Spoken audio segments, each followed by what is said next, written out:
Hello students, आज हम लोग कक्षा 11वीं में इकाई 2 परमाणु संरचना में पाउली का अपवर्जन नियम पढ़ेंगे। कल हमने कक्षकों में इलेक्ट्रॉन का भरना सीखा था, जिसमें पहला नियम आप-बॉव का सिद्धांत देखा था।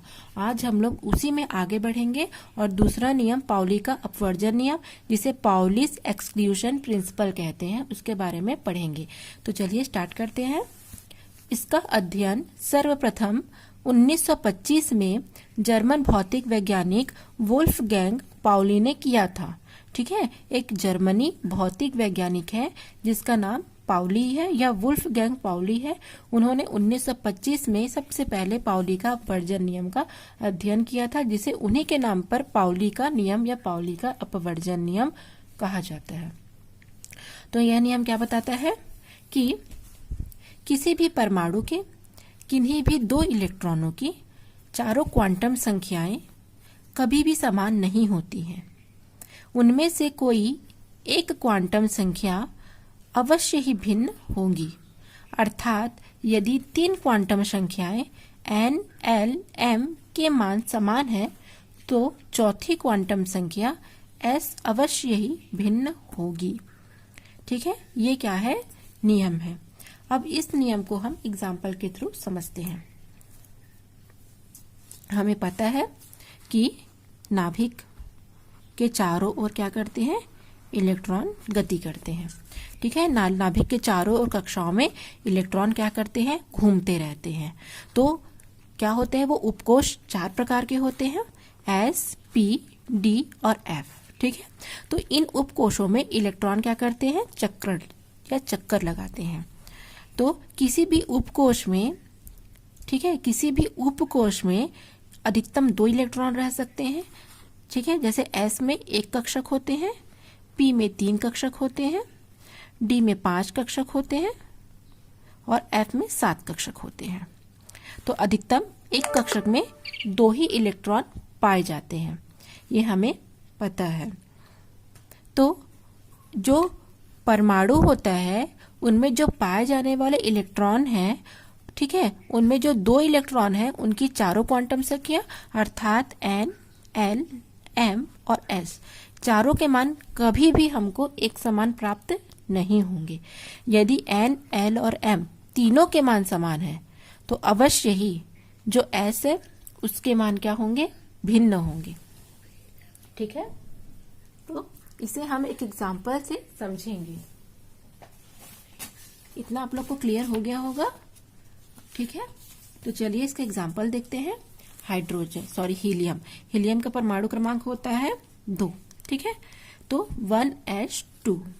अब हमको s उपकोष की ये जो 2 इलेक्ट्रॉन हैं, इनमें हमको पाउली का अपवर्जन नियम को प्रूव करना है। तो सबसे पहले 1s1 और 1s2, तब जाकर के 2 इलेक्ट्रॉन होंगे। एक उपकोष में 2 इलेक्ट्रॉन पाए जाएंगे। तो इसमें हमको n, l, m और s ज्ञात करना है। इधर भी हमको n, l, m और s ज्ञात करना है। तो सबसे पहले 1s1 का ज्ञात करेंगे। तो n की वैल्यू कितनी दी है? 1 दी है। ठीक है,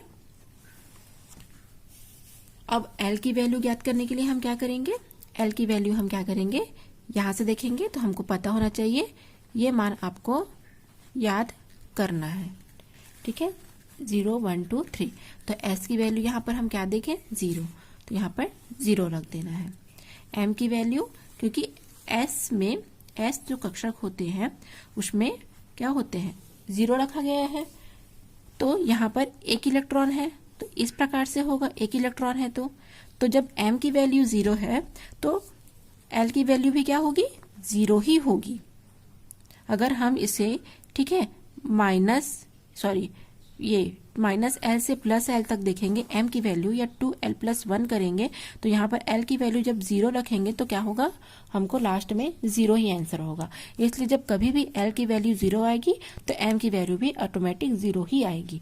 अब हम इसका चक्रण देखेंगे। तो हमने चक्रण क्वांटम संख्या में देखा था, एक बार वो क्लॉकवाइज रोटेशन करता है, एक बार वो एंटी क्लॉकवाइज, अर्थात एक बार वो दक्षिणावर्त और एक बार वो वामावर्त क्या करता है, रोटेशन करता है। विपरीत दिशाओं में इनका चक्रण होता है। तो जो ऊपर के तीर की ओर होता है उसका वैल्यू +½ होता है और जो नीचे की ओर तीर होता है उसका वैल्यू -½ होता है। ठीक है, तो यहाँ पर 1s1 का में ऊपर जा रहा है तो यहाँ पर क्या हो जाएगा, +½ और यहाँ पर भी सेम 1 0 0। तो यहाँ पर क्या हो जाएगा, यहाँ पर अगर हम निकालेंगे तो इस प्रकार से प्राप्त होगा, अर्थात ये 1s1 और ये 1s2। ठीक है, तो 2 क्या है, नीचे की तीर है और नीचे के तीर में माइनस होता है तो यहाँ पर -½ होगा। तो यही बताया जा रहा है इस नियम से कि कोई भी परमाणु है उसके उपकोष में यदि 2 इलेक्ट्रॉन है तो दोनों इलेक्ट्रॉन के यदि तीनों क्वांटम संख्या बराबर है तो जो चौथा जो चक्रण क्वांटम संख्या है वो अवश्य ही भिन्न होगा। अर्थात एक का रोटेशन यदि ऊपर का तीर है तो दूसरे का रोटेशन नीचे का तीर होगा। तो एक में अगर प्लस है तो दूसरे में माइनस होगा। ठीक है, तो ये हो गया आपका पाउली का अपवर्जन नियम। जैसे मान के चलिए एक और एग्जांपल से हम इसे समझेंगे। मान के चलिए क्वेश्चन दिया गया है आपको एग्जाम में कि मैग्नीशियम के अंतिम इलेक्ट्रॉनों की चारों क्वांटम संख्याएं ज्ञात करनी है। ये क्वेश्चन आपको मिला है, तो इसे किस तरीके से सॉल्व करेंगे चलिए देखते हैं। मैग्नीशियम का परमाणु क्रमांक होता है 12। तो इलेक्ट्रॉनिक विन्यास अगर भरेंगे तो 1s2 फिर 2s2, आपको ये क्रम याद रखना पड़ेगा जैसे कि मैंने आपको कल बताया था। 1s2 2s2 फिर 2p6। तो कितना हो गया यहाँ पर 6 7 8 9 10 और 12 है तो 3s2। तो अंतिम इलेक्ट्रॉन किस में जा रहे हैं, 3s2 में जा रहे हैं। ठीक है, क्वेश्चन में अंतिम इलेक्ट्रॉनों की चारों क्वांटम संख्या ज्ञात करने के लिए बोला है। तो मैग्नीशियम का अंतिम इलेक्ट्रॉन कहाँ जा रहा है, 3s2 में। तो हमको 3s2 का क्या करना है, चारों क्वांटम संख्या ज्ञात करना है। ठीक है, तो इसको हम फिर से 2 भाग में डिवाइड कर लेंगे, 3s1 और 3s2। अब इसमें हम पाउली का अपवर्जन नियम यदि लगाएंगे तो n, l, m और s ज्ञात करना है इस प्रकार से। अब देखो n बराबर 3, इधर भी n बराबर 3। l की वैल्यू चूंकि s p d f में 0 1 2 3, तो s की वैल्यू क्या आ जाएगी, 0। आपको ये वैल्यू हमेशा याद रखनी है। तो s की वैल्यू क्या आ गई, l की वैल्यू 0। ठीक है, m की वैल्यू भी ऑटोमेटिक 0 लिख देंगे बिना कुछ सोचे समझे। चूंकि तीनों क्वांटम संख्या के मान समान है तो पाउली के अपवर्जन नियम के अनुसार किसी भी परमाणु में 2 इलेक्ट्रॉनों की चारों क्वांटम संख्या कभी समान नहीं हो सकती। यदि 3 किसी कारण से समान है तो चौथी अवश्य ही भिन्न होगी। अब s कक्षक में 2 इलेक्ट्रॉन होते हैं, एक का रोटेशन ऊपर का तीर, दूसरे का रोटेशन नीचे का तीर। तो यहाँ पर +½ और यहाँ पर -½ तो यहाँ पर 1s1 है अर्थात ये, और 2 है अर्थात ये। तो यहाँ पर +½ आएगा बच्चों, यहाँ पर -½ आएगा। तो चौथी क्वांटम संख्या अवश्य ही भिन्न प्राप्त हुई है। तो इस प्रकार से पाउली का अपवर्जन नियम यहाँ पर कंप्लीट होता है कि किसी भी परमाणु के 2 इलेक्ट्रॉनों की चारों क्वांटम संख्या कभी समान नहीं हो सकती। यदि किसी कारण से तीनों क्वांटम संख्या समान है तो चौथी अवश्य ही भिन्न होगी। ठीक है, क्लियर हुआ। अब हम लोग एक और लास्ट नियम पढ़ेंगे। ठीक है, ये लास्ट और अंतिम टॉपिक है इस चैप्टर का। ठीक है, इसके बाद हम नया चैप्टर स्टार्ट करेंगे। ठीक है, तो हुंड का अधिकतम बहुलता का नियम या हुंड का नियम या हुंड्स रूल भी कहते हैं इसे। तो इसे ये नियम क्या होगा, बहुत छोटा सा नियम है कि एक ही कोश के विभिन्न कक्षकों में इलेक्ट्रॉन का युग्मन तभी होता है जब सभी कक्षकों में एक एक इलेक्ट्रॉन उपस्थित होते हैं। ठीक है, कहना क्या चाह रहा है ये परिभाषा कि कोई कक्षा है, ठीक है, उनमें विभिन्न कक्षकों में इलेक्ट्रॉन का जो पेयरिंग होता है, जो जोड़ा बनता है, वो तभी बनेगा जब सब कक्षक में एक एक इलेक्ट्रॉन भर चुके हों। जैसे एग्जाम्पल यहाँ देखते हैं, ऑक्सीजन का इलेक्ट्रॉनिक विन्यास होगा 1s2 2s2 2p4। अगर कक्षकों में इलेक्ट्रॉन को भरेंगे तो 2 है, एक क्लॉकवाइज एक एंटी क्लॉकवाइज, यहाँ भी एक इधर एक नीचे का तीर। अब 2p4 है तो इस प्रकार से कैसे भरेंगे इसको, इस तरीके से भरना गलत होगा। ठीक है, पहले तीनों कक्षकों में एक एक इलेक्ट्रॉन जाएगा, फिर चौथा इलेक्ट्रॉन x में जाएगा। पहले px, py, pz में एक एक इलेक्ट्रॉन भरे जाते हैं, फिर आने वाला जो अगला इलेक्ट्रॉन है वो px में जाकर के पेयरिंग करता है। ठीक है, इसको मैं आपको और एग्जाम्पल से समझाती हूँ। सबसे पहले हम कार्बन का लेंगे। तो कार्बन का परमाणु क्रमांक होता है 1s2, 2s2 और 2p2। तो अगर हम इसे कक्षकों में भरेंगे तो किस प्रकार से होगा?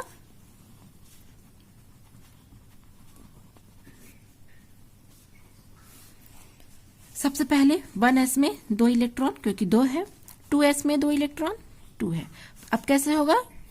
इस प्रकार से इलेक्ट्रॉन भरा जाएगा, अर्थात पहले सभी कक्षकों में एक एक इलेक्ट्रॉन भरे जाएंगे, उसके बाद आने वाला अगला इलेक्ट्रॉन यहां पर जाएगा। ठीक है, इस प्रकार से दोनों इलेक्ट्रॉन को एक में नहीं भरना है, ये गलत मेथड है। जैसे हम फ्लोरीन का करेंगे तो 1s2, 2s2 और 2p5, 5, 6, 7, 8, 9 कक्षकों में इसको अगर हमको भरना है तो हम इसे किस प्रकार से भरेंगे देख सकते हैं आप। 2px, 2py और 2pz, ये 2s हो जाएगा, ये 1s हो जाएगा। 1, 2, 3, 4। अब यहाँ पर दोनों में एक इलेक्ट्रॉन नहीं भरना है, वो गलत मेथड है। ठीक है, सबसे पहले एक इलेक्ट्रॉन इसमें, एक इलेक्ट्रॉन इसमें, एक इलेक्ट्रॉन इसमें। सभी कक्षकों में एक एक इलेक्ट्रॉन भर जाने के बाद ही जो अगला इलेक्ट्रॉन है वो फिर से एक्स वाई जेड में क्या करेगा? पेयर्ड करेगा, युग्मन करेगा। तो अब 1, 2, 3 हो गया, हमको 5 करने हैं, तो 4 और 5 इस तरीके से इलेक्ट्रॉन भरे जाएंगे। ठीक है, सोडियम का और देख लेते हैं। 1s2, 2s2, 2p6 और 3s1।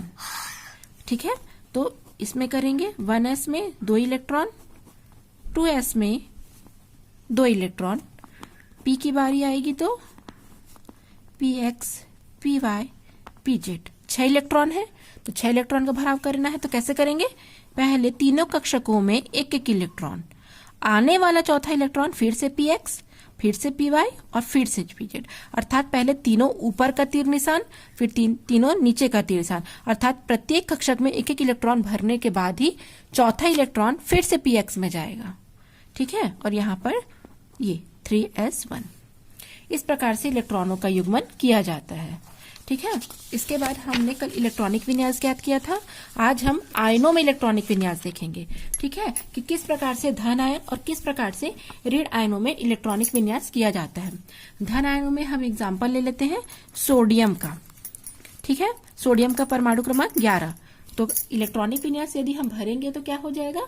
साथ में कर भी सकते हैं 1s2, 2s2, 2p6 और 3s1। इस प्रकार से 11 इलेक्ट्रॉनों को हम कक्षकों में तत्वों में भरेंगे।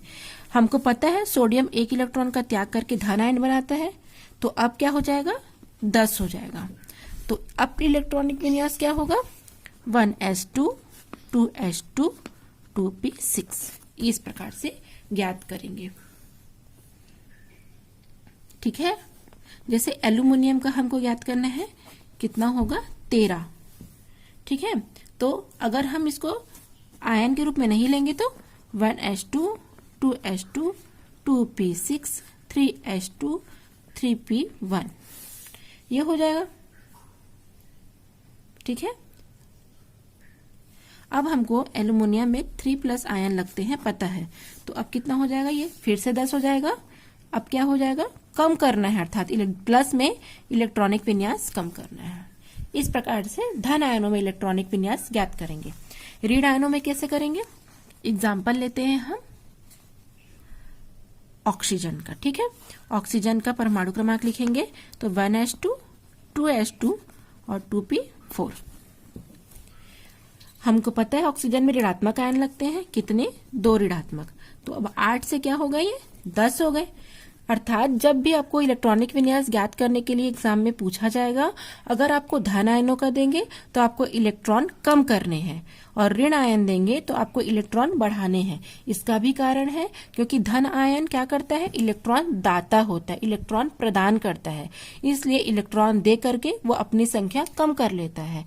और ऋण आयनों में क्या होता है? वो इलेक्ट्रॉन ग्रहण करता है, इलेक्ट्रॉन ग्राही होता है, इलेक्ट्रॉन ग्रहण करके वो अपनी संख्या पहले से अधिक कर लेता है। तो यहाँ पर अब क्या हो जाएगा? 1s2, 2s2 और 2p6 दो इलेक्ट्रॉनों की वृद्धि हो जाएगी, क्योंकि इलेक्ट्रॉन एक्सेप्टर है, इलेक्ट्रॉन ग्रहण करता है। ठीक है, तो इस प्रकार से धन और ऋण आयनों में इलेक्ट्रॉनिक विन्यास ज्ञात करेंगे। एग्जाम में अक्सर आपको इलेक्ट्रॉनिक विन्यास याद करने के लिए पूछा जाता है, तो आपको धन आयन और ऋण आयनों के भी इलेक्ट्रॉनिक विन्यास ज्ञात करने दिया जाता है। तो यह बात आपको याद रखना है, माइंड में रखना है कि प्लस में कम करेंगे इलेक्ट्रॉन और माइनस में बढ़ाएंगे। ठीक है, ये क्वेश्चन आप लोग के लिए होमवर्क है। नाइट्रोजन के 7वें इलेक्ट्रॉनों की चारों क्वांटम संख्याएं लिखना है, तो इसे आप बनाइए और कमेंट सेक्शन में मुझे आंसर बताइए।